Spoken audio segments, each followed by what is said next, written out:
I love what Pastor Kevin DeYoung writes in his book, Crazy Busy. He says, what's wrong and heartbreakingly foolish and wonderfully avoidable is to live a life with more craziness than we want because we have less Jesus than we need. Do you see what he's saying? That your busyness, your crazy schedule is actually avoidable. It's wonderfully avoidable. You can have the rest that you want if and only if you have all the Jesus that you need. If Jesus is enough. Because in the book of Ephesians, God reminds you of the billions of blessings that you have through faith in his Son. You see, at the very beginning of the book, God says, you are my holy people. Like, do you want to live in the land of Ur? How about perfect Ur and holy Ur and good Ur? Like everything that you could possibly be, God says you already are because of the work that Jesus did for you on the cross. Can I tell you that it was this truth that has blessed me 1,000 ways in my life? I had a pastor just before I started my ministry who gave me perhaps the best advice I've ever gotten. I want to share it with you today. He said, Mike, when you get to your first church, here's what you have to do. You have to go into your first church leadership meeting and ask everyone in the room how many hours you should work. And I said, I'm not going to do that. I said, everyone at the church is going to think I'm like a lazy graduate of the seminary who's just trying to skim by with the minimal amount of work. My pastor said, no.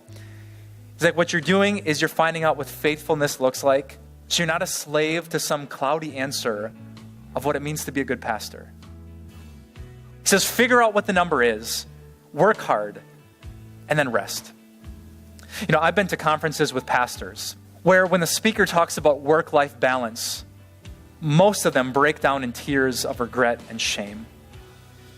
The souls that they've neglected, the wives and the children who've had dinner alone too many nights. And I looked around and I thought, thank you, God, for that advice. Will some people be disappointed? Sure. But guess what? Christ is enough for me. Well, some people think you should work more than that to be faithful. I'm sure. But I don't need their approval. I have Jesus Christ.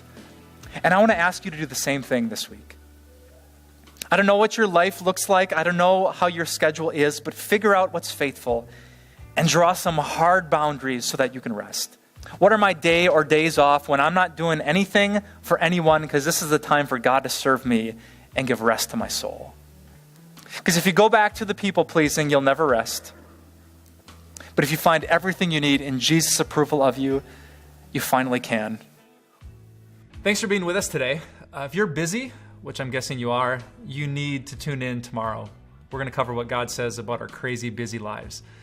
Don't forget to comment below, click subscribe, and we'll catch you next time.